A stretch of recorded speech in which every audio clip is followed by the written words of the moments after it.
everybody. Let me see. Would maybe you tell me when I'll start? Maybe I should go now. I don't know.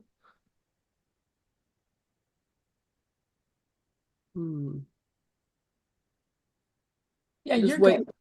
Will I go ahead?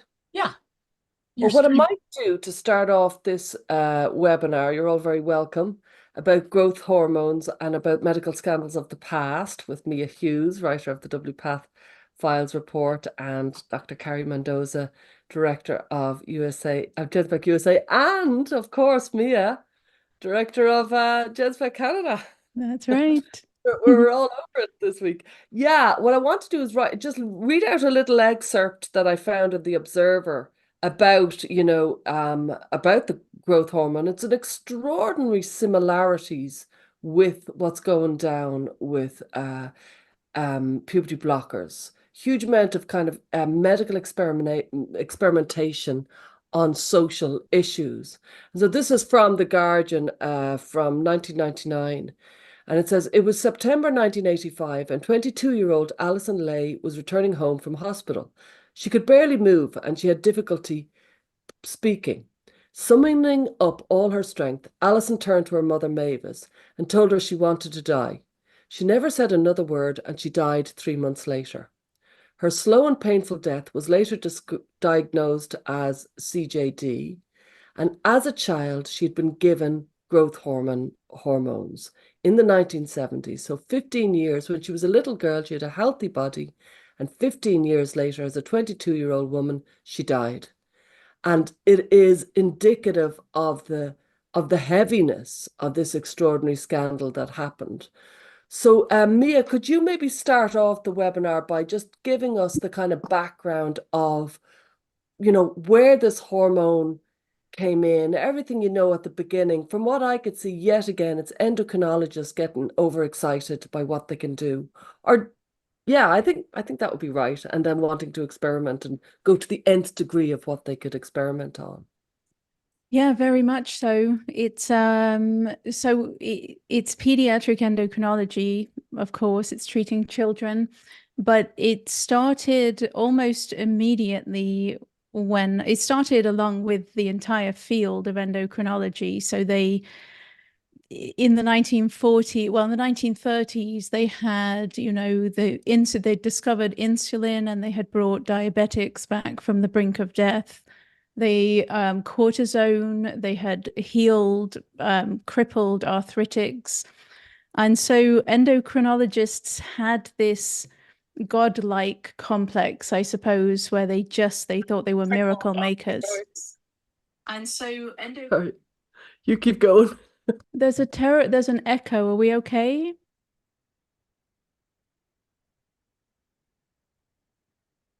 Yeah, I think it's okay. Can You you? don't hear any echo. Oh, I could hear myself echoing. Okay. You want me to carry on? Yeah, I think that was my fault. Yeah. Carry on. Yeah. Right. So they're miracle makers, right? And then this is when they create synthetic estrogen first. The scientist, the researcher who isolated or created the synthetic estrogen, which was I can't name the chemical, but DES. It was when they were making this chemical, the men who were working in the lab actually started to grow breasts, and the inventor he cautioned about its use because he was concerned about the effect it would have, but his caution got sort of totally lost in the excitement of what could be done with this drug. Who grew breasts? What was that bit? I didn't know this bit. Well, this is when they first created the first synthetic estrogen that they created. There were men working in the lab producing the hormone, and just from working in the lab and touching it, they grew breasts. And so the inventor, I think his name was Charles Dodds, I think it was in the 1930s, he cautioned right away that we need to be very careful with this. We don't know what the effects of this are. And nobody listened because, wow, we've just created synthetic estrogen. This is really exciting. And I'll get to the DES, the big scandal, which was when they gave it to pregnant women to prevent miscarriages, didn't work at all and actually ended up increasing the miscarriages. Tragic outcomes with that as well. But they had this crazy idea. I don't know who came up. I don't know. I mean, it was an Australian who started the whole experiment. Oh, Norman. Another Norman, another Oh, Norman, Wetton Hall this time. yeah. Like the crazy idea to give estrogen to girls who were predicted to be tall, too tall for the standards of the day, because being tall in those days was terrible because that meant you could never find a husband. And that was basically what women strived to do. And so he came up with this crazy idea to give these girls, when they entered puberty, to pump them full of this synthetic estrogen to speed up puberty, thereby reducing the amount of time they had to grow. And so they had, first of all, it's so similar to now because they had no idea, they had no reliable way to predict final height. First of all, they were measuring growth plates and everything, and they had absolutely no way to predict final height. They had no idea of the long-term safety risks. They ignored all of the obvious signs that this was like the girls were suffering horribly when they were put on this drugs. They had all sorts of reproductive issues. They were lactating spontaneously. They had ovarian cysts, bloating, weight gain, all sorts of terrible side effects. And it was a very humiliating experience for them to constantly be measured and everything. So they ignored everything and they just plow ahead with giving these girls estrogen. And they still, because they don't know how tall the girls were going to end up being, they don't really know whether it even worked. It maybe worked for some, it didn't work for others. And then they did a lot of short-term, just like now, they had short-term follow-up studies where they asked the girls, "Are you happy?" And they're like, "Yeah, we're happy." And so they're like, "Okay, this is a great experiment." The media picks up on it right away. Okay, they've got 25 girls. The guy in Australia has done the experiment on just 25 girls, reporting success, big sensational headlines that these girls who were destined to be ugly or something crazy like that were now beautiful models and living happily ever after. So there was this lack of caution, the media sensationalizing it.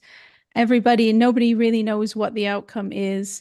And then the follow-up study, so the whole thing sort of, it fizzled out rather than went out with a bang like the one that we'll talk about in a minute. But because societal attitudes shifted and being tall was no longer so catastrophic for a woman. First of all, marriage, you weren't the only thing in your life. The most important thing in your life was not finding a husband. And there was things like where two women who were too tall couldn't become flight attendants, like couldn't get the ideal job for a woman in the 1950s. But the culture moved on and it wasn't so awful for a woman to be tall. And so there was less interest in the treatment anyway, as well as the DES scandal had come out and the links to cancer, and it was all very questionable. And then some tall girls, they were called the tall girls.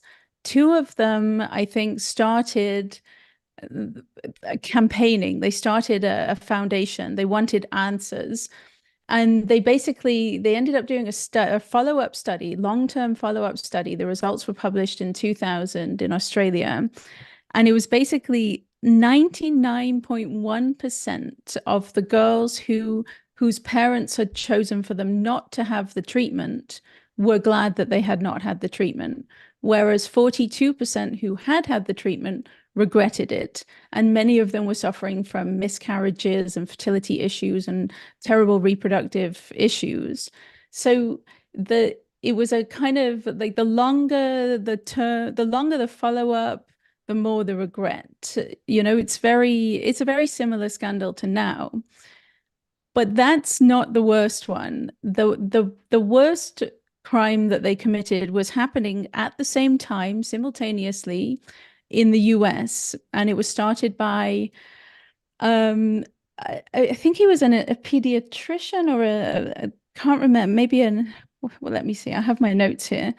He was at Yale University, a researcher, a chemist at Yale. Okay, he was a chemist at Yale.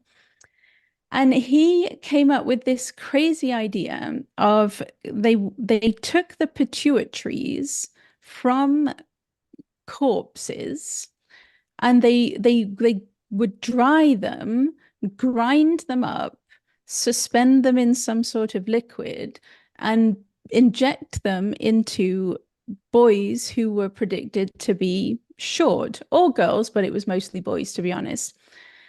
And it was a very crude method, and it started out to be just boys who were suffering from, now in the report I read what I wrote, dwarfism. I'm sure that's not the term anymore.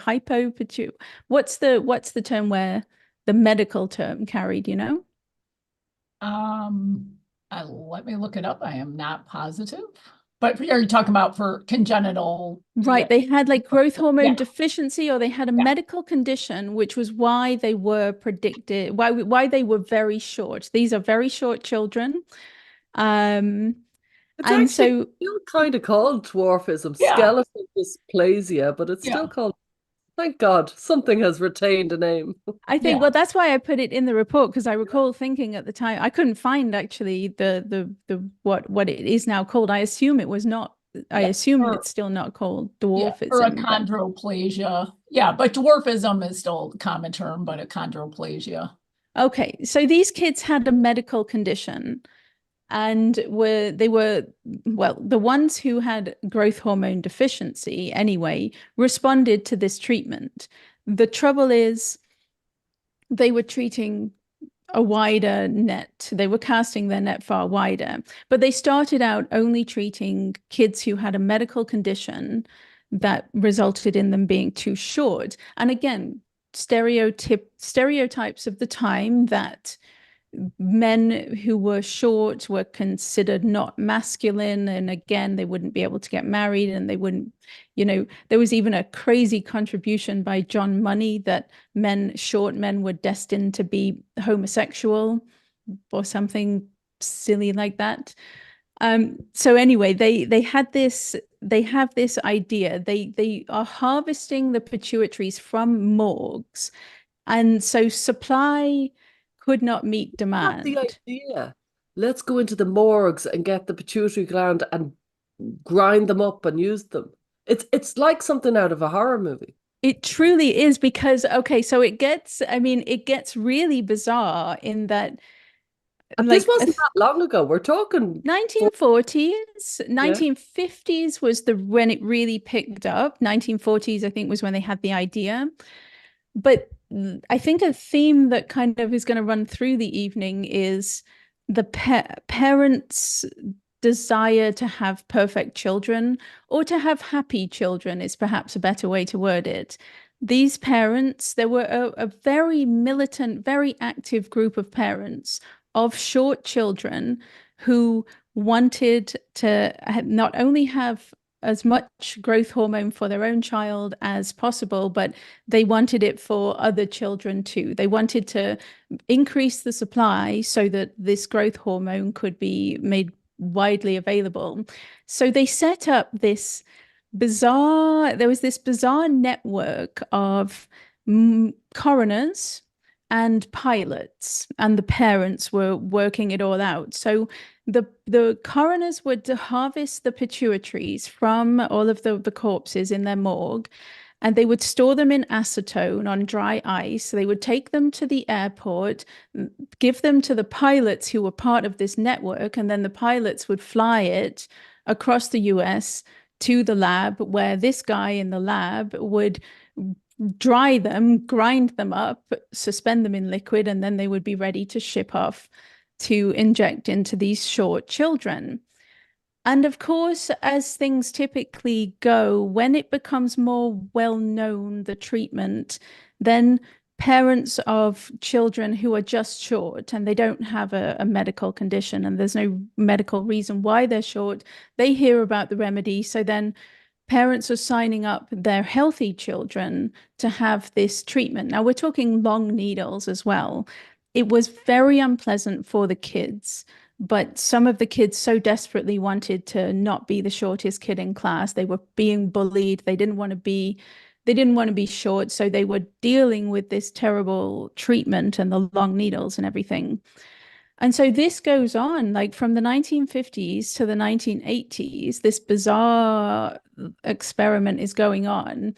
And again, no one's really stopping to think, is this safe?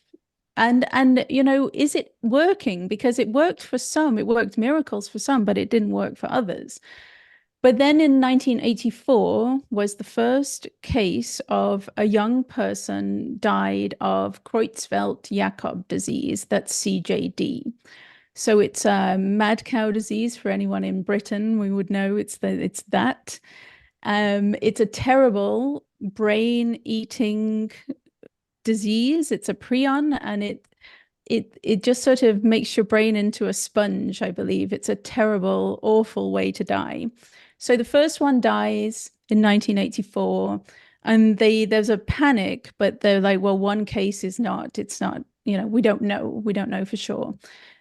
Because somebody had raised the alarm in 1974, 10 years earlier, about the possibility of CJD being spread via the pituitary-derived human growth hormone. So they have the first moment of panic, but then it's not until the second case and then the third case that they realize something catastrophic is happening here. And we've made a terrible, dreadful, awful mistake. So they pull pituitary-derived human growth hormone from the market right away.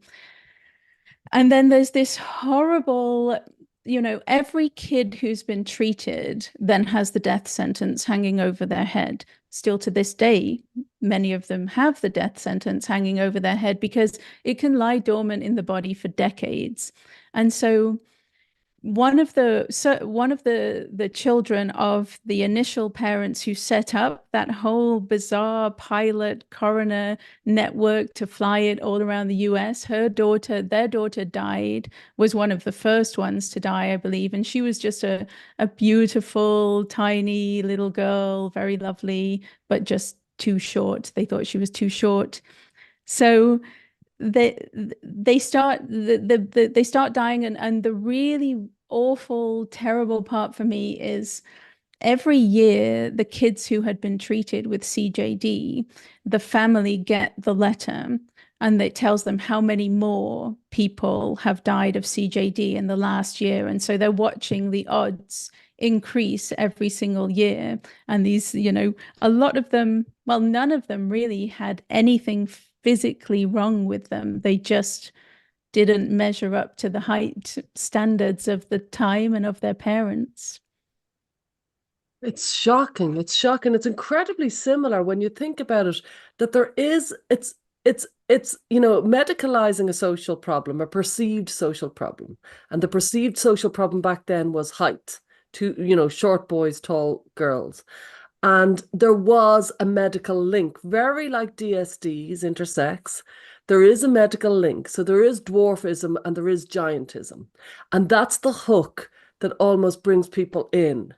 And then we move into, from a medical problem, which it genuinely, in fairness, dwarfism and giantism, they are serious medical conditions. I'm sure, Carrie, you'll know a lot about that. But they move from the serious medical issues into not serious, just extremities on the normal scale, small boys and tall girls. And then, as you said, the parents, I think, we come from a place of fear. We want our kids to be happy. We think, oh, maybe he's too small, or maybe he's not speaking enough, or maybe she's too tall. We all know the parents' fear of that, if you follow me, constantly trying to make sure that we're doing the best for them. And it morphs into, frankly, cosmetic surgery that is immediately straight into kind of overzealous clinicians who aren't doing proper follow-up, who aren't thinking about safety and caution, and instead are excited by their godlike ability to change nature. Again and again, each week, that's what we're landing in. Sorry, Carrie, go on. Oh, yeah, I was just going to add, it's also that theme of the sort of allure of a medication or medicine having, you know, that perfect solution, and just thinking that there, you know, couldn't be an adverse effect or some problem with the solution, or if it's mentioned that the trade-off is worth it. It's kind of that same trap of sort of overconfidence in the solution. You know, there's these, as you said, Mia, these new hormones and the promise of all of it, but then it sort of is taken over to, you know, something that is it really a problem? And people feel like, well, you know, there's got to be this new medical solution, so I'm just going to go for it. Well, it's social engineering, but it's very Yeah. interesting how the clinicians meet the parents, and the parents are as zealous as the clinicians, and they drive it forward. So yet again, it's medicine. You know, it's a you know what's called a solution looking for a problem, if you follow me. Yeah. Yet again, and the parents, from what I read from your work, Mia, and other reading around it, some of the parents went off piste then when they couldn't actually get it from the clinics. Isn't that right? They went just like they're doing at the moment, because there's a clampdown on puberty blockers, let's say in Ireland and in the UK. What are they doing? They're going online. They're going online very loudly to get it in an underhand kind of, frankly, black market, as far as I'm concerned. Incredibly inappropriate clinicians who are dealing it out as if they're Mars bars. And that's what they did with the growth hormone when they were not, you know, able to get it in the real clinical way, or the proper clinical way. Yeah, I mean, remarkably, even when you're told, these parents were told exactly what they were told, that the pituitary derived human growth hormone was possibly contaminated, and there was no way to tell which batch was contaminated and which was not. And yes, still some parents after the fact continue to try to find the hormone for their child, reasoning that, you know, it was better to take that risk than for their child to be short. There's an interesting case, well, in France, you see, a lot happened around it's interesting that the person who raised the alarm about CJD was actually a veterinary researcher who worked with sheep, or who studied like contagious diseases in sheep. And so there's a version of CJD in sheep. I think it's called Scrappy. And there's this story where he has this realization. He has this moment at midnight, one night in like 1973, 74, where he realizes in the middle of the night that he had been reading about the pituitary derived human growth hormone, and he realized the risk. And so he starts this, you know, letter writing and he's in Scotland. He starts a letter writing and he tries to alert people, and nobody really takes him seriously and nobody acted on it. Yeah. So then when the first kids, well, they're young adults by that time, start dying of CJD, that's 1984. Interestingly, the French, for some reason, continued for another 3 years to use pituitary-derived human growth hormone. And then in 1994, I think, the early 90s, a kid then dies. It's a teenager, dies of CJD, and the parents launch a lawsuit Well, actually, no, I think four doctors and maybe three pharmacists. There were seven of them that faced criminal charges, if I remember Yeah. correctly, of manslaughter. They were not found guilty, though, because they were deemed to be acting with the best medical knowledge of the time or something, which has always confused me because they'd already banned it in the US and England, and there had been warnings. And so they somehow got off the hook. I think it's because the French somehow thought they had a better purification system, but you cannot. They figured it out, and that's what the veterinary researcher in the middle of the night had this thought. Like, he knew that you couldn't kill the prion in any way whatsoever. You couldn't get rid of it in any like normal way where you would purify other things.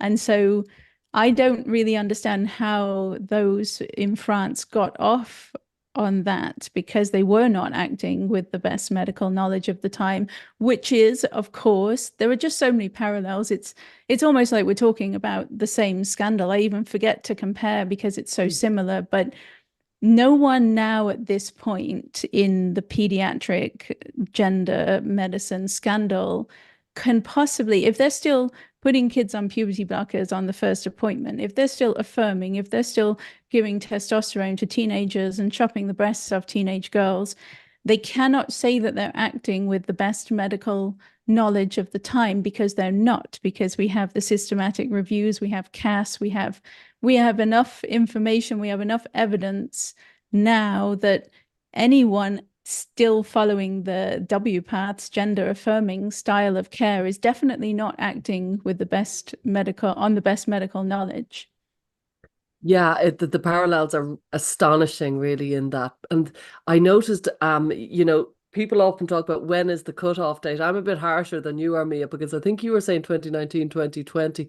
Well, I go back to 2015. I kind of think, when Cass got in the results and they realized these children are not improving. They were in JIDS, they were in the largest pediatric clinic for gender in the world. They got the results and they didn't stop prescribing them. And I think they should have. I think that was when they really should have changed. But You're certainly talking with, the early intervention study. Is that what you're yeah, talking about? yeah. I think I they knew really quite early. But there's one other thing. Oh, no, you go ahead with that and I'll talk about the other thing because it's a completely different point. Well, okay, so I struggled to, I wanted to draw the line in the case study. I wanted to, because in the inquiries, in the CJD inquiries, they did draw a line. The British inquiry drew a line. You should have acted no later than, I think they set it Oh, at like did they? 1977. They drew a line, and it was based on the Scottish researcher raising the alarm in 74, And everybody the ignoring it. Yeah, and the Australian said 1980, and they were very definitive. Right, Yeah. they drew a line exactly. And so I wanted to draw a line, but when I was looking at this scandal, it was really hard to draw the line. And I did throw out a few dates. One of them was in 2005.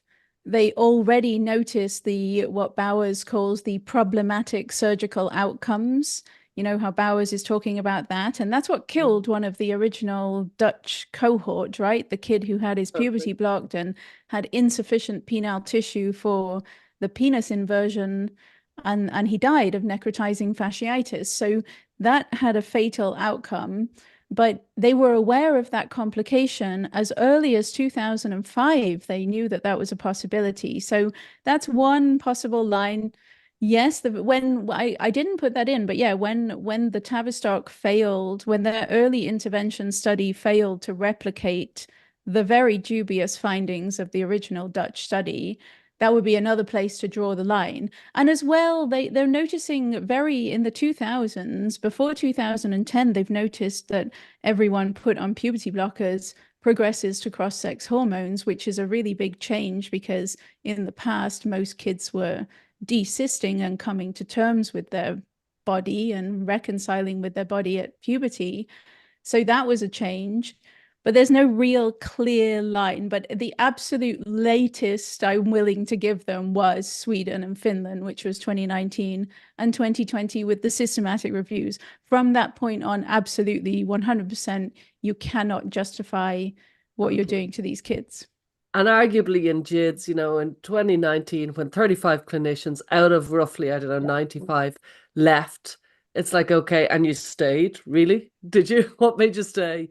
But Carrie, I want to know, you're working in a hospital for years. Is there ever a vibe that kind of comes into the hospital of, we don't quite trust this intervention anymore? There's a kind of a bit of a cloud coming over it, if you follow me. Like, how does a hospital move from, we're all about this, to we're kind of withdrawing a little bit? Is there ever a social kind of almost withdrawal within the hospital, or is it full on until the day they kind of say, drop, stop, don't do it anymore? I've always wanted to ask you this. Sure. Well, of course, it depends what the situation is. And my analogy I always go back to is it's a good one, though. Is the opioid Yeah. crisis, because I think something that broad with the prescription writing and the social issues attached to it, and the problem you're solving of pain control, which can be very subjective and got conflated with a lot of other issues with people. I think the emergency departments are really the places where you see where things are going sideways, where there's a mismatch between the effects of the solution and what the theory is that the people in the clinics might be prescribing, but they're not seeing the adverse effects. So of course, I saw a lot of the problems of the overprescribing, the mismatch of the diagnosis with the solution, the conflating of other problems, that weren't necessarily pain, but were surrogates for it, whether people were depressed or anxious. So I think our emergency departments are really, the place in America that we see where things are going sideways. I think more currently, I see that with, the legalization of marijuana across our country. There were a lot of problems we saw before it was legalized. It went through phases of first calling it quote unquote medical, and people would come in with their medical cards, but you could see the market expanding, the dispensaries, the sort of lack of quality control of the product, and the high doses of THC. And so we would see all the problems like the cyclic vomiting, the psychosis, and none of that was reported or paid attention to. And it just was marching on and on, expanding in markets. And then later, now people are saying, well, maybe there is a problem. Maybe it's actually not doing what it says. So I think, to answer it, it's when there are broad things like this, our emergency departments in our country, we really see the first sign of it, but it's hard to turn the whole ship. I hear you. What do they do with the opioid crisis? It broke. Did they stop prescribing opioid like on a Monday, or did they just slowly, did it take a year? Do you know what I mean? Yeah, no, it was slow. I mean, there were, it started out like, well, there's all these overdoses and all this, diversion going on, and it just would bubble up. Emergency department culture was talking about it in our professional organizations, but the power to prescribe and the regulatory apparatus was all geared towards, this is a quality metric, and reimbursements to the hospital and physicians were tied to it. So there was this terrible period like we're in now with gender medicine. Exactly. Yes, where the adverse effects, there's the people on the front lines, or the people now with the internet, and there's connectivity, seeing the adverse effects, seeing the detransitioner, seeing the, lack of a clear diagnosis, but yet the medicines are attached to it, seeing all the adverse effects, like we were seeing the bodies piling up, the overdoses, they'd all be reported. But on the other side, they're still saying prescribe, prescribe, prescribe. And being in acute care like that, it was just a very hard space because no one was listening. And it just had to hit a really high watermark And the lawsuits started. There was a series of things that caused the ship to turn. But I think the lawsuits, including the attorneys generals in the United States, starting to define the overdoses as nuisances, and they were able to sue under that. And so it caused more, the regulatory apparatus, I think, to somewhat respond. There was change in the political environment, but to answer your question, it took a while, and a lot of different things like prescription drug monitoring, cracking down on the prescribing in order to get back control. And then, unfortunately, we're in this terrible middle period.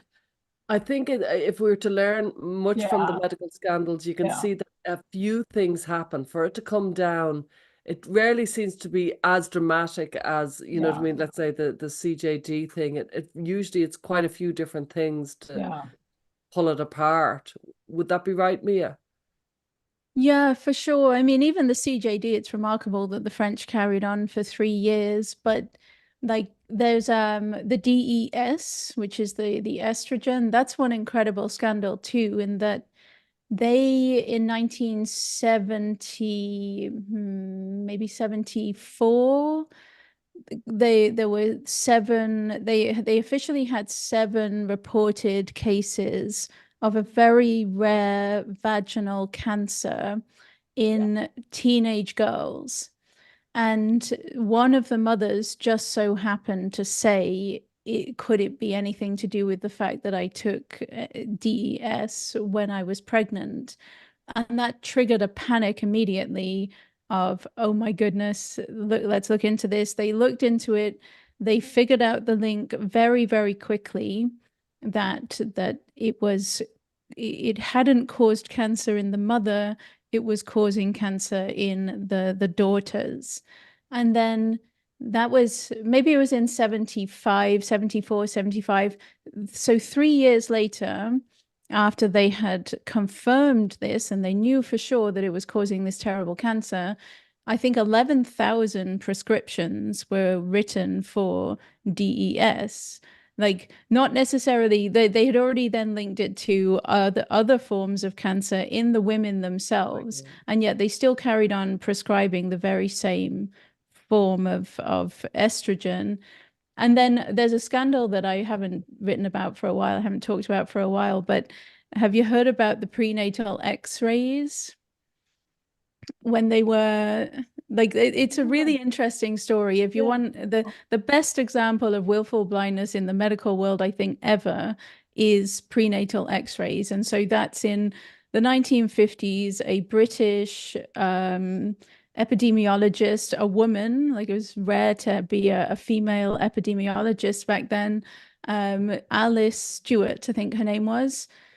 She figured out completely conclusively that prenatal X-rays were causing leukemia in children. It was childhood leukemia. That's what she was looking for, the cause of childhood leukemia, because it was striking children in wealthier neighborhoods. Like, it wasn't striking poor children, it was striking like one demographic, and they couldn't figure out what the cause was. And then she figured out by like just very, very diligent, like she drove all over the country looking at medical records and figured out that it was the wealthier neighborhoods that had the X-ray machine, and the women were being X-rayed while they were pregnant, and then it was causing childhood leukemia.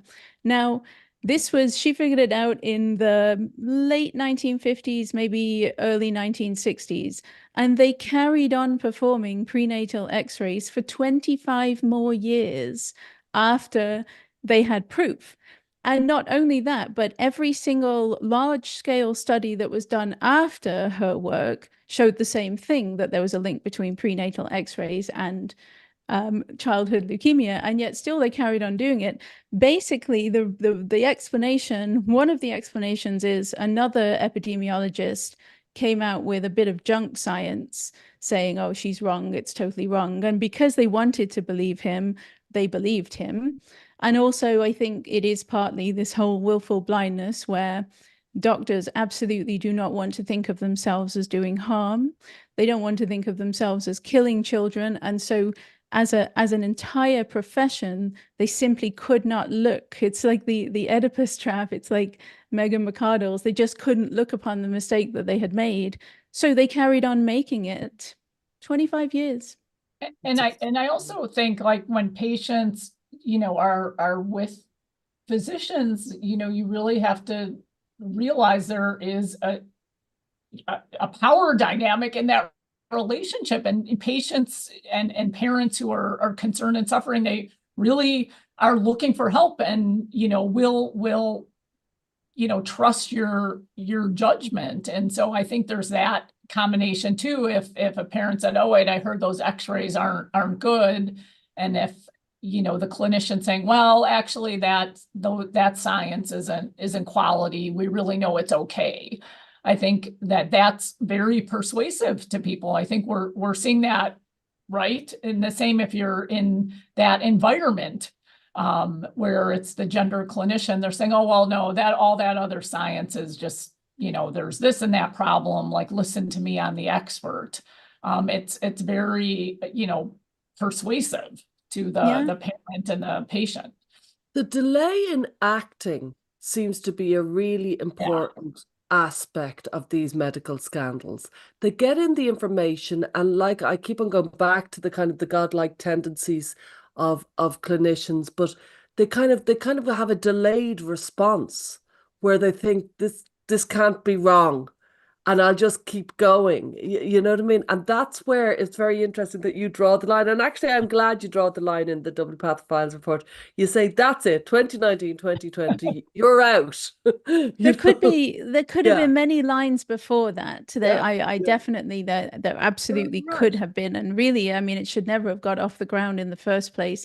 And there's also, many parallels to the height scandal. But one of the good parallels, I think, is in the height scandal, it was either the tall mother who did not want her daughter to be tall, or the short father who didn't want his son to be short. It was adults who were unhappy with a part of their appearance, and they didn't want it for their children. They tried to correct it in their children to prevent pain and suffering. And I think with the child medical gender affirming care, the very fact that it got off the ground in the first place is an appalling scandal, because it was the failed experiment with the adults that led to the Dutch turning their attention to children. It was basically adult men who had gone through the hormones and surgeries and still didn't look like women. Adult men were unhappy with their appearance because they didn't pass as women. So the Dutch thought, I know, let's block the puberty of children. Let's perform it earlier so that we can get a better outcome. That in and of itself is it's an evil idea. Maybe the people themselves are not evil, but that they should never have done that. It's a key point. So it was a failed experiment among adults, and the extraordinary response is to say, well, let's do the children and see if we get a better response. Not only that, this was for men, because men weren't passing. And so men had masculinized because testosterone is a beast. And so their jaw, their voice, their muscly, their skin, all of the things that make, the testosterone male. And there was never a good reason for females. Never. There was no valid reason for any female to take puberty blockers, because it doesn't add up. If I took testosterone, see me in a year and I would look as male as my husband. Like, it's unbelievable, the impact of testosterone. Yeah, and I've got to say, I mean, it's only a small sample size for me, but of all the teenage girls that I've seen go on puberty blockers and testosterone, they all end up having a mastectomy anyway. It's not like the puberty blockers even, because they'll suggest that the reason they're putting these girls on puberty blockers is so they don't have to have a mastectomy later. But they all end up having to have mastectomies anyway. I think because they start puberty first, And then they start with the gender dysphoria, which is most likely, you know, a response to just not wanting to go through puberty, or they start puberty first and then they fall into the wrong internet rabbit hole. So they're already developing before they start the puberty blockers, maybe. Like I've never understood why there's a benefit to girls. I can't see any benefit. And also height, we'll go back to height again. It stunts their growth, or there's certainly Definitely. concern Oh yeah. that they don't have the growth spurt of puberty, and so they end up the one of the biggest disadvantages, basically the only thing, one of the only things. Oh wait, your sound is gone. Your sound went there for a sec. You just said the only thing. Keep going. The main impediment to a woman passing as a man is her height. Mm-hmm. Right? And so I think puberty blockers, if they are stunting the growth, then they're making passing, they're detrimental to this whole idea of passing. So there's absolutely no reason to do it whatsoever. And when you look at the, the puberty blockers, the Dutch protocol, the gold standard experiment, it was a disaster. It was 70 children it started with. And what they found out of these children, as we know, 15 of them bailed out of the studies for a range of reasons, such as, diabetes and obesity and issues such as that. And then of that, quite a few of them had a lot of complications, and only something like 32 ended up fully completing all the information. But one of the issues that the clinicians who are conducting this kind of study, this extraordinary study that it's unbelievable got around the world, was that the boys were huge. They were really tall because of these growth plates, and the girls were really small. And the clinicians of the Dutch study were kept on saying, as if their only problem, not the infertility, not the sexual impairment, not the various, not the child who died as a direct result of his puberty blockers, not any of that. They kept on, like that kind of Frankenstein vibe of, we can't quite get the height right. So the girls are tiny, and the girls who became trans men were very small, under height, and the boys who became trans women were really tall. So it was not working. The entire experiment was a dismal failure, and they should have Right. closed the whole thing up, and said, we tried, it was an experiment, it was an utter failure, let's move on to other issues. But I think in the case study, I quote it, but I was never, it's from one of the early Dutch studies where it does appear that they are talking about, while the girls have their puberty blocked, they're talking about giving them growth hormone to increase their height. So yeah, they were, because they're only fixated on passing. It's all about appearance. They have no concern for anything else in this experiment, as far as I can tell. And so because height is the main reason why these girls are not passing, they're so focused on height, and they're not focused on any other aspect of their health or their life or their futures or their fertility or anything, just what they look like. And that's, again, there's one of the comparisons that is not a good, one of the main differences I find with the height manipulation experiment and this one is, when they were manipulating the height of, where they were attempting to correct the height of these kids, they were doing so because they were actually thinking about their futures. So the parents were thinking about their chance of marriage and their future happiness and how successful they would be in life. Whereas I find now with this experiment, no one's thinking about that. You see, like, if you're signing your kid up, or if you're consenting to let your child go through this, I don't know if they're actually thinking about it, or if it's part of the informed consent process, or maybe they're being threatened with the transition or suicide lie, and so they're just consenting anyway. But do these parents understand what they're taking from their children? Do they understand that they're, you know, it's difficult to say it well. They're reducing their dating pool to almost zero. And I know that's a bit harsh, but like, if you are a girl on testosterone with no breasts, and maybe you have vaginal atrophy, so intercourse is difficult and painful, I think it's probably quite likely that you're going to struggle in the future to form an intimate relationship. You're going to struggle to find someone. And if you're a boy and you're on estrogen and you have breasts and maybe an inverted penis, maybe not, like Jazz Jennings, we saw how difficult it was for Jazz to be the girl with the penis in high school. Can't get a date. Nobody wants to date the girl with the penis, even with the inverted penis. An inverted penis is not a vagina, so it's also difficult to find someone, find a partner. And I just wonder, do the parents understand what they're taking from their children? It's the opposite of the height scandal, in that the parents in the height scandal were doing it so that their children could get married and find love and happiness. And I just don't know what's going through the minds of these ones who are consenting now. I do think maybe they're being blackmailed, transition or suicide. Yeah. They think they're saving their kid from suicide. They all do. It's unbelievable how much that is used. We think it's a trope because it's used all the time.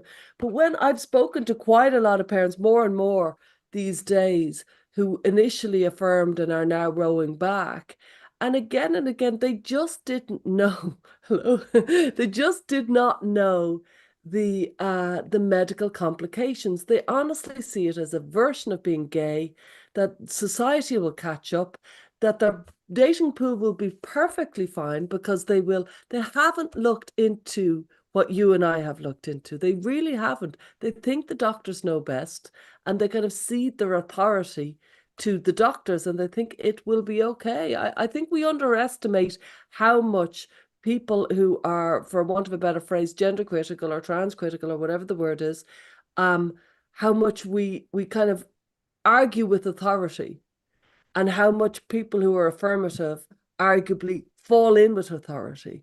And so if the doctors tell them it's great, they say, oh no, it's great. You can see it when they defend it. They say, oh no, the doctor said it was perfectly fine. Yeah. And I also think that when your child is distressed, that is one of the scariest, worst feelings ever as a parent. It's literally this like feeling that is just a level of terror that is just hard to describe it for people who, don't have kids. I do think that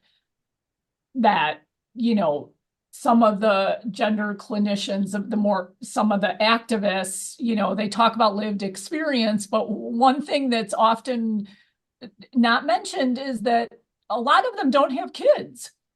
And in that feeling, and I remember in my training before I had kids, when a parent would come in the middle of the night to the ER, like their kid was crying or whatnot, you're exhausted. It's the middle of the night and there's a lot going on. You're thinking, what is this parent doing here at 2 a.m?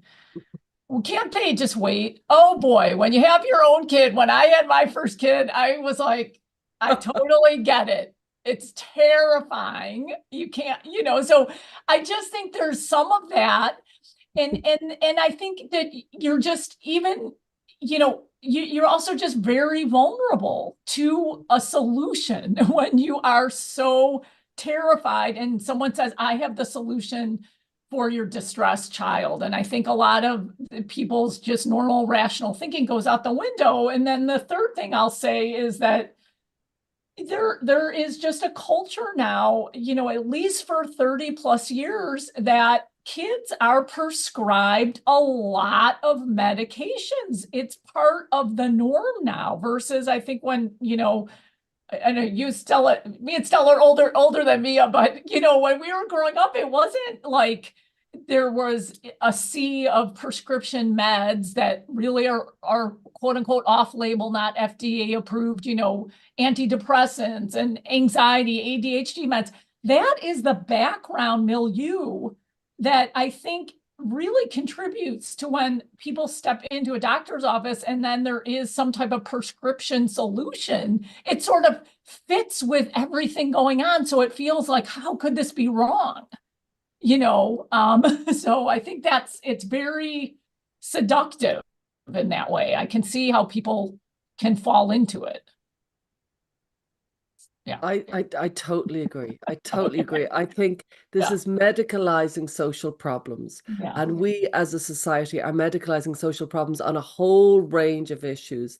And if you get really into, studying the gender issue, you start ending up looking at other medicalization of pain and social problems. And, the parents wanting their kids to be okay. It's a natural and noble desire. Totally. And it has been arguably, there's something about when the market is, when the drug has been created, the growth hormone, Yeah.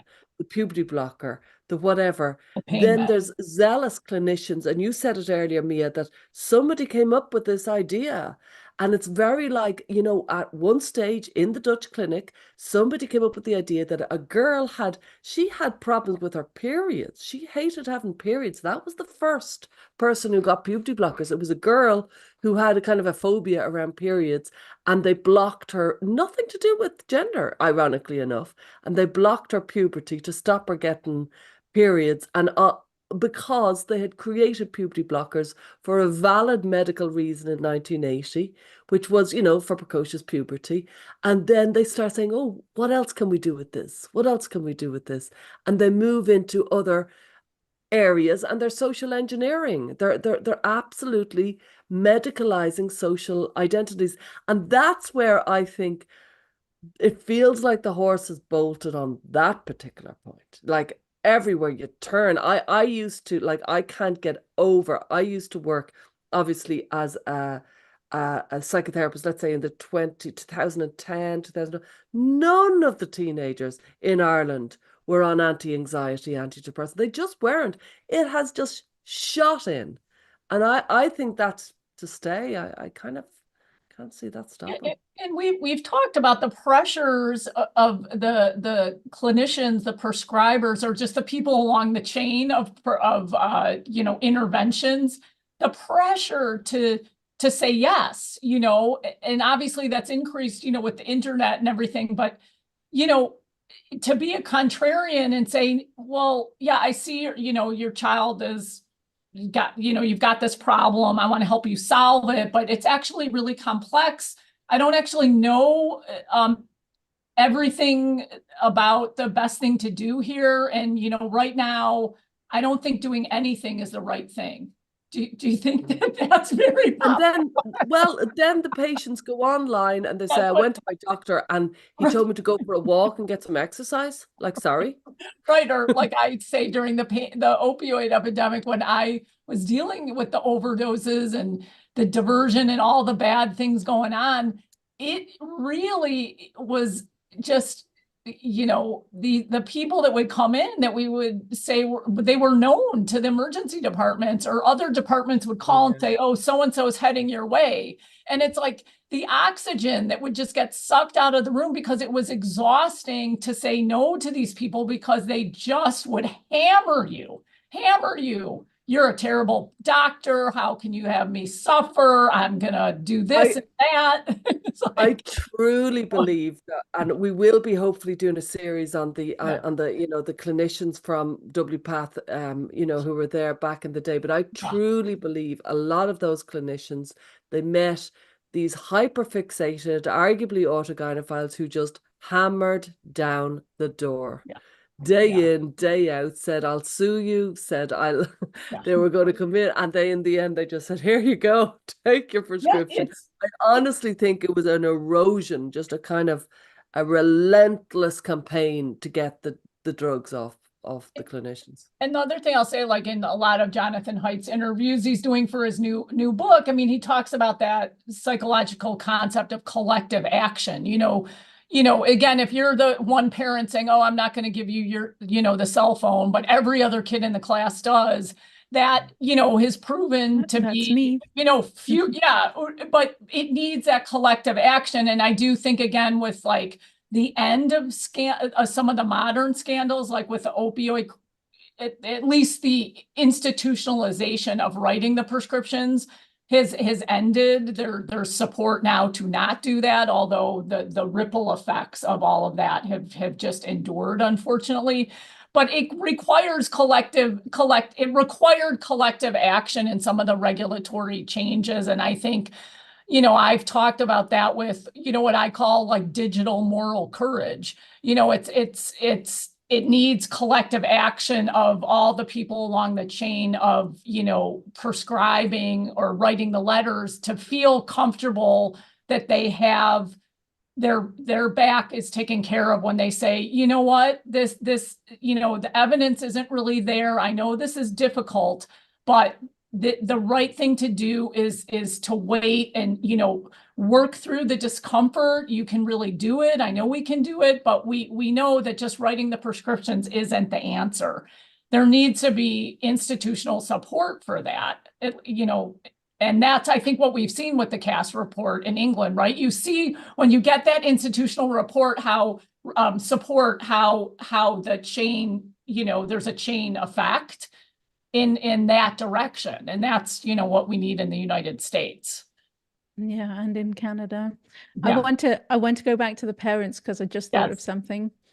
I shared this with you, Stella. I was really excited when I randomly came across this a month or so ago. So Dr. Paul McHugh, though I'm sure most people know who he is. So he was the psychiatrist in chief at Johns Hopkins, and he was responsible for closing down John Money's gender clinic in 1979. So he took over in 75 and he looked at what they were doing in the gender clinic, and he's like, not sure about this. Let's look into how the patients are doing. And so they follow up the patients. Definitely perhaps a bit dubious how they measured the outcomes, but he came to the conclusion that they were, I think, colluding with a mental illness rather than helping patients overcome it. And he couldn't justify using medical resources to do that. So he shut down the clinic. But I came across an article in the Wall Street Journal that he was a very short boy in the 1940s, and he was a prime candidate for this experiment. He was offered the human growth hormone, and his father turned it down by saying being short is not the greatest challenge that you're going to face in life. And he saw that it would build resilience in his son to naturally overcome the adversity of a social challenge. And sure enough, this man, not only did he take on gender the first time and he's spoken out the second time, but also in between the two gender scandals, he took on the recovered memory movement, and he was a very outspoken critic of multiple personality disorder, the satanic panic. He's always been sort of a contrarian who stands up for what's right and doesn't care what other people think. So maybe there's something to this childhood resilience, overcoming adversity. Yeah, he's like the Johnny Cash song, A Boy Named Sue. His father reared him well because he's a hero. I had a Zoom call with him recently. I was honored to speak to him. He's an I would absolute love hero. to talk to him. Yeah. We should ask him maybe to come on Oh, that would because be amazing. yeah, because he is an awful lot, but he started, it's very interesting for those of us, and there are many of us listening who are interested in how do these medical scandals fall apart. And with the false memory, he created the false memory syndrome foundation. You know what I mean? He gave it a name. He said False Memory Syndrome Foundation. And I think that was very powerful. And I think we should consider this, if you follow me, that the actual naming of it. Now, you have to get it right, and we don't want to get into more clinical diagnosis, but it's a very interesting point that, like, by naming it false memory syndrome, suddenly that's like very Ian hacking, very, you know what I mean? It's very much, it's creating a concept for people to say, oh, that's what they have. They have false memory syndrome, rather than they have recovered memory, if you follow me. So it seems to me to be a key point in our ability to get this issue out to society, is to be able to create something like that. No question. The power of language, that's exactly it. If you think you have recovered memories, it gives it, a certain weight. There's a certain truth to it. You've recovered these terrible memories. False memories, which I know that's that foundation, the society, the false memory foundation, what was it Yeah, called? false memory syndrome foundation, as far as I Yeah. remember. Might I be mean, wrong. it came under fire because, of course, it would provide cover for actual child abusers, right? If you're saying that all of these memories are false, Yeah. which almost all of them were, but it undoubtedly would have given cover for actual child abusers. So he came under fire for everything he did, but he always stood his ground, and like it's just recovered memory. The recovered memory movement was built upon a lie, so he gave it a more truthful name, the false memory syndrome, which is exactly what it was. And, you're so right to point out it came under fire and it was infiltrated. And we need to be aware in our own kind of movement, there's infiltration happens. Infiltration happens both directions, if you follow me. And we have to be aware that people come in on movements, people hijack and jump in because it suits them. And so, I honestly do think that there's been a huge amount of infiltration in God only knows what happened with the trans kind of train, you know what I mean, over the years, and how much was infiltration and how much was it led by nefarious people. But it was definitely overtaken by an awful lot of, and definitely people have jumped on that train so fast and so much. And I honestly think that the ordinary person equates it as being gay, and they don't know what we're talking about. They just don't know what we're talking about when we talk about all the other issues. And I think it's right important to remember that, these are all human beings that are suffering, and people have got caught in the undertow, obviously inappropriately being medicalized, and you need to, you know, be able to talk about all of that in the whole full range of it. And that's why it's understanding, how the medical system gets wrapped up in scaling these scandals, and then unwinding them. And you are going to have people who are going to say, as you're unwinding, hey, you're hurting some people by not, doing XYZ. I mean, we see that again with opioids. As it was unwinding, there was a whole new chorus of saying restricting opioids is hurting certain people now. Well, that's because And patients are being created, and patients yes, are being created now. But yeah, I think it's really important that we remember that, this medicalization of people. For example, I saw Abigail Schreier said it in her book, Bad Therapy. She said, if Adderall and Ritalin and antidepressants were the solution for these children, we'd have known that a couple of decades ago, because we've been given of it really course. since the 90s. The Yeah. results would be in, but we don't have good results. It's not gone well.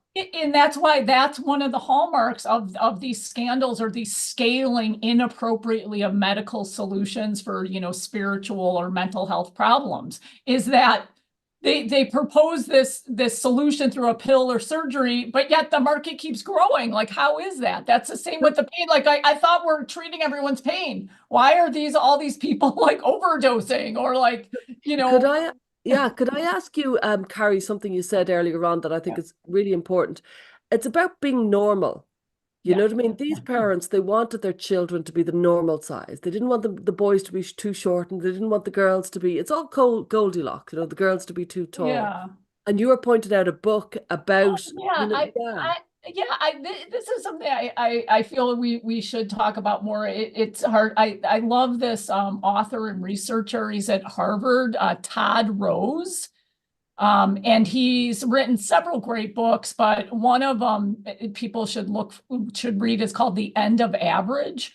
And he goes into, the whole history behind basically, you know, a lot of the numbers that we use as like the standard, right? So one example is like just what we take as the normal body temperature was really based on something like, you know, 100 patients or less in some, you know, German hospital in like 1890, where they went around and, you know, that was taken as normal. And I think as part of, you know, the 20th century and certainly into the computerized age, there's also this seductive nature of measuring things in the computer. And now we see with AI, it's like, how could any of this be wrong if we're measuring it? You know, it's got to be right. And this idea that there's, you know, some, average golden thing, that means you know, everything's going to be fine. And so his book is really great because he kind of debunks a lot of that, but it makes you realize that sort of average, I think he calls it the averagarian, you know, attitude is so sticky. And that, you know, Jonathan Haidt and others talk about that. There's that herd mentality that you want to be with the crowd. You know, you don't like being an outsider is really hard, and being a contrarian, contrary to some people might believe. For us who like to debate, I call it argue. I mean, it's really debating, but a lot of people don't want to be, you know, outside of the norm. And so I think with this growth hormone thing, that is part of it. And I was looking into just where did they come up with the growth charts? And I started going down this rabbit hole with the CDC and looking at some of the data. And there has been contesting of some of the early data on the growth charts because it was based on small sample sizes of like a small group of people in like Eastern Ohio or something. And they had come up with, you know, intervals of measuring the babies. And that was like the beginning of the growth chart that was considered, you know, normal. So anyways, I just think it's like important for us to all think about that, as well as where do some of these numbers even come from? Well, and on that, it's interesting, like after the CJD scandal and everything, they pull the pituitary hormone and they've developed a synthetic one, and then they're looking for a market. You know, they've got as much growth hormone as you want. They're looking for a market. And again, it's very similar. A good parallel to now is they go to schools.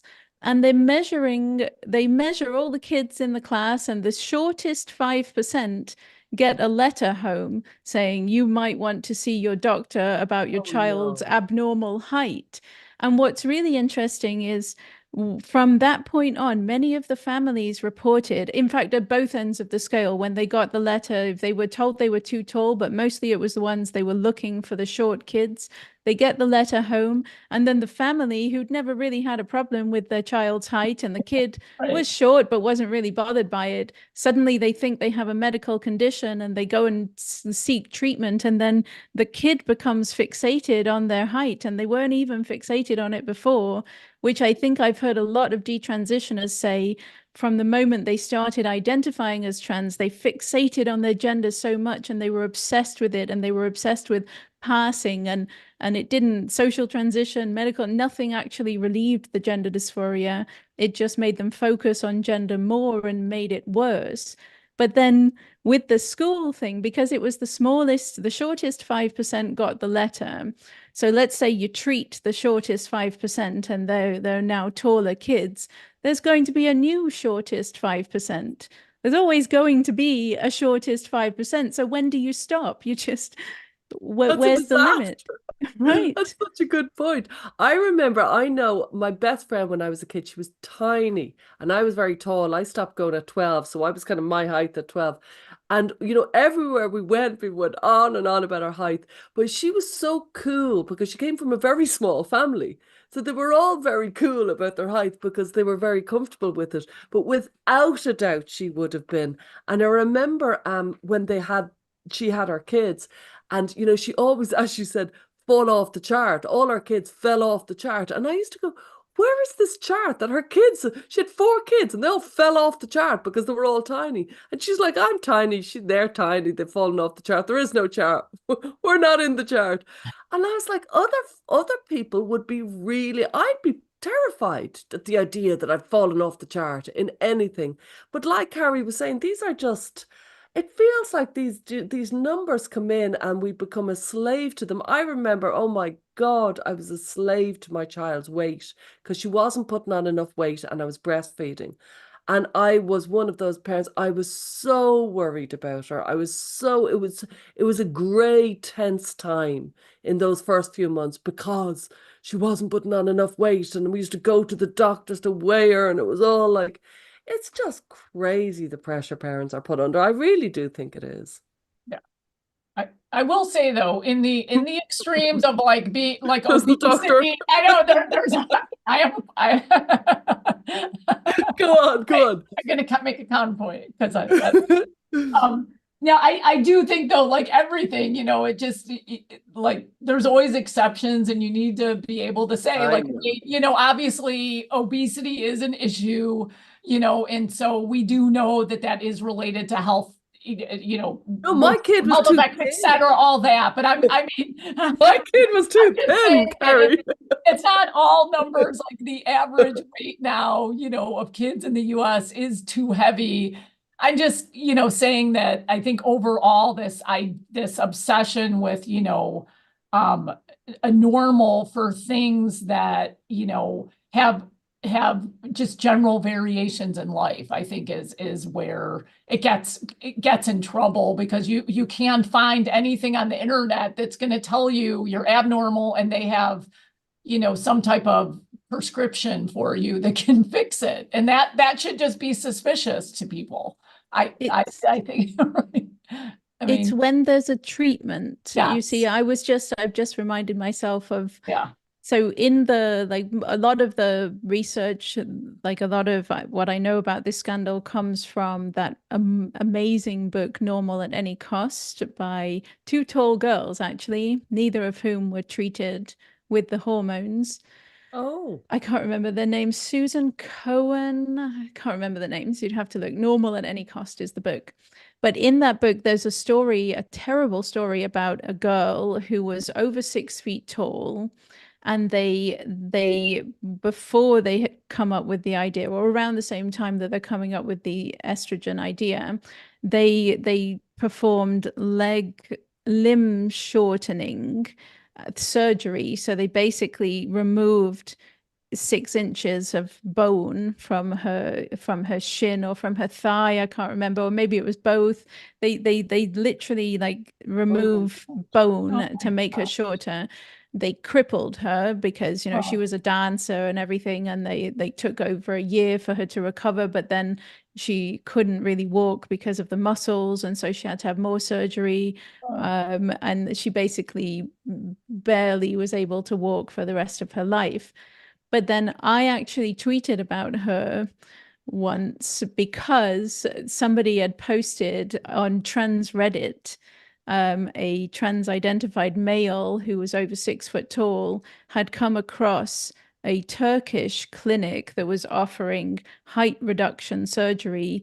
And I believe it's basically the same surgery. They just chop off sections of bone, and that's how they make your legs shorter. But my point when I was tweeting about it was, if this surgery is offered, there is no question that trans-identified men will seek it because the surgery will be available. And even the very fact that if the surgery were made available, that will make these men focus even more on their height, just because they'll know that there's an option of reducing their height. To like once the treatment is available, it creates the patients, because patients plants the idea into their minds that their height is abnormal. They probably know that anyway, but then they become more fixated on it. And so I would not be surprised. Well, you never know. I mean, they offer phalloplasty. I think there's no greater crime than phalloplasty. So I wouldn't be surprised if height reduction surgery is in WPATH Standards of Care 9. Oh my God. Well, That they is just do shoulder reduction. Have you seen that? There's really. shoulder reduction for gender surgery now, which is also bones, shaving bone. Thing is though, like, no, I didn't know that. I didn't It's know that just either. Oh my gosh. when I think about it like that, children today are prescribed growth hormones, and there's no doubt about it, some of these children need it. You know what I mean? There's no doubt about it. Some people have DSDs and they're very, very difficult. Some babies are born with intersex conditions that are very, very difficult. There is no doubt about that.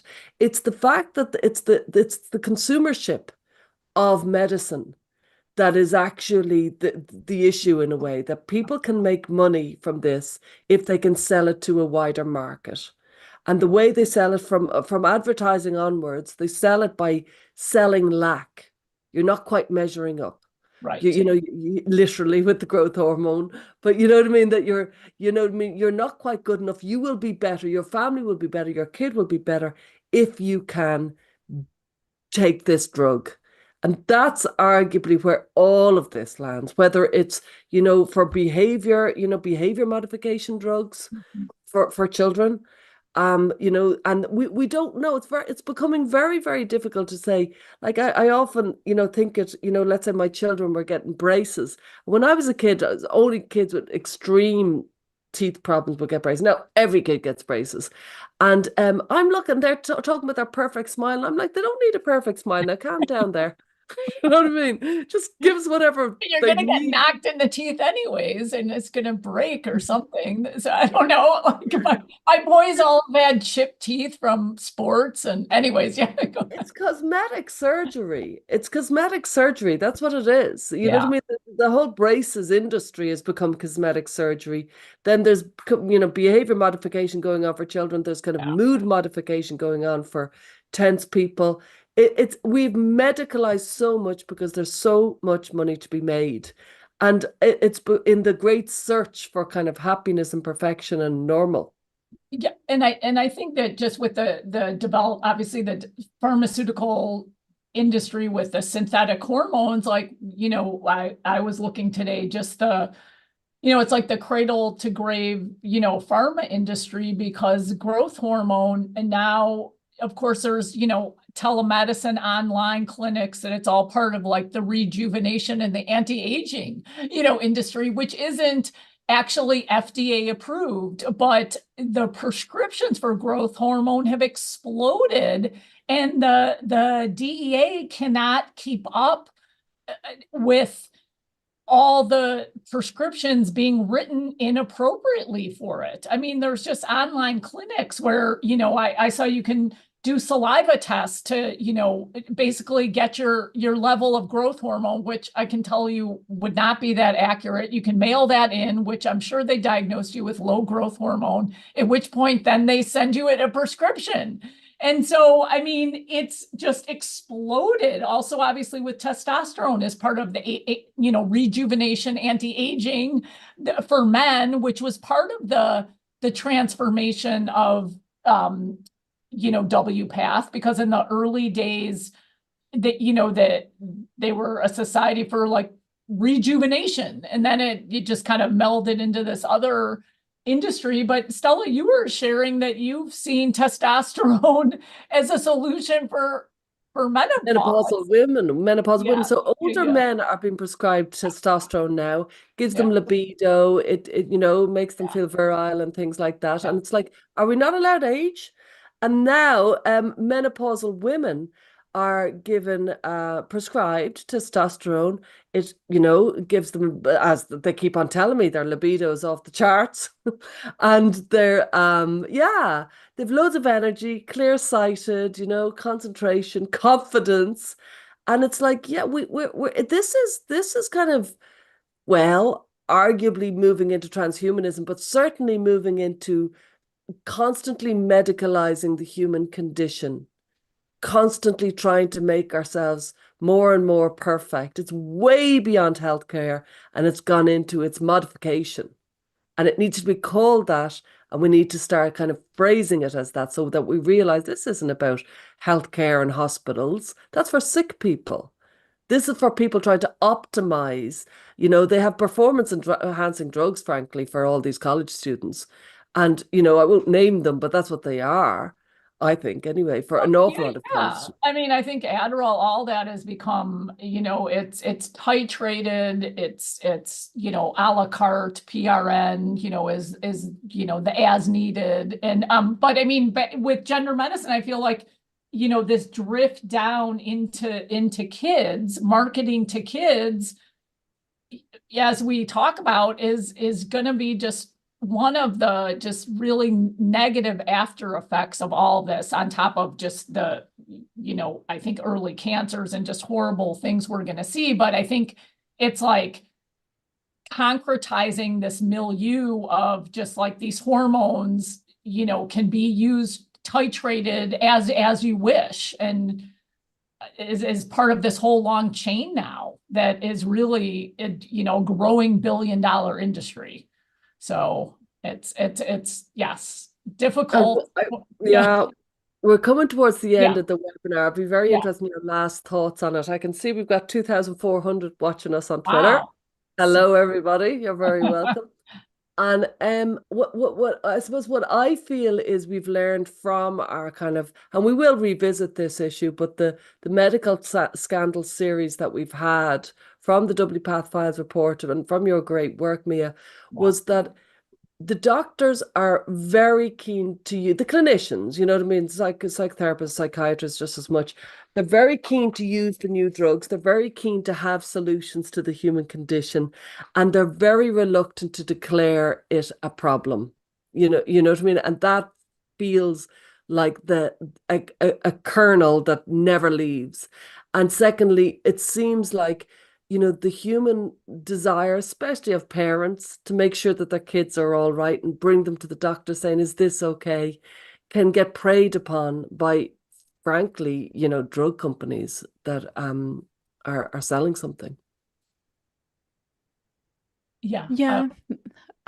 For me, this scandal, well, most of them, all of them probably, I think this the height manipulation, as well as even the adolescent gender medicine, it wasn't born out of malice, but it was simply unchecked enthusiasm. And a startling, what's a recurrent theme for me is the willingness to perform human experiments that before I started studying medical scandals, didn't really understand how doctors were quite happy to perform mass human experiments with totally untested drugs, with no evidence, no proof that it's safe, no long-term evidence to suggest that it's the right thing to do.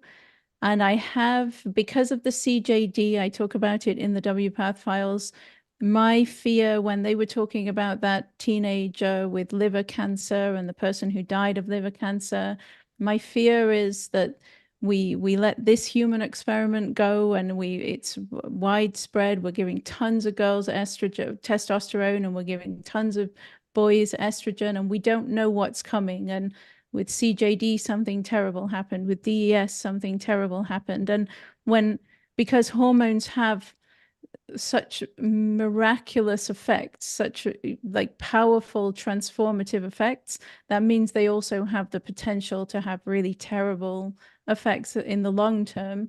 And I find it remarkable that all the scandals we've seen, particularly in endocrinology, we still, like, they started this scandal, they started the pediatric medical transition scandal even while that CJD trial was going on in France, even while doctors were standing charged of manslaughter.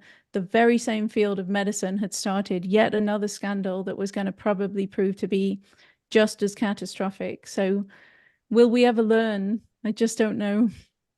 Wow.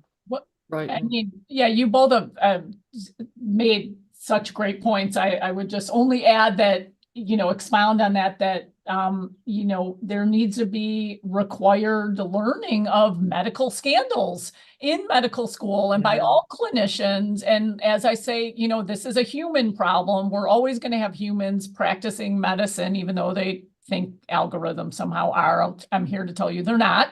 And we need proper checks and balances and a proper continuous, every generation, constantly reminder that medical scandals happen, and it's going to, happen again. And again. you need to be able to talk about it, discuss it, and we need to make sure we're teaching history of all of this properly. And there's really nothing new under the sun. We'll create new inventions, new things, hopefully figure out how to cure some things, but there's always adverse effects. There's always a trade-off, and that will never, ever change. Yeah. And that's why it's great we are doing these CMEs, because I think it's a key point. I think, clinicians should learn about medical scandals as part of their training. Absolutely. I do want to make sure that in case people misunderstand me, I'm not saying that all growth hormones are wrong. I'm not saying that all Adderall is wrong. We're not saying anything like that. We're saying they're being misused and capitalized by marketing companies that are selling it to worried parents. And that's seems to be, and the very same thing happened with gender. These were non-conforming kids who were often unhappy for various reasons, and they did not need to get body modification to somehow try and conform to some sort of idea in their mind. Well, that's been very interesting, and we'll be back in a couple of weeks. I don't think we'll be here next week, but we'll be back in a couple of weeks with more fascinating webinars from the Genspect team. Yes. Thanks very much. Take care. Thank you. Bye.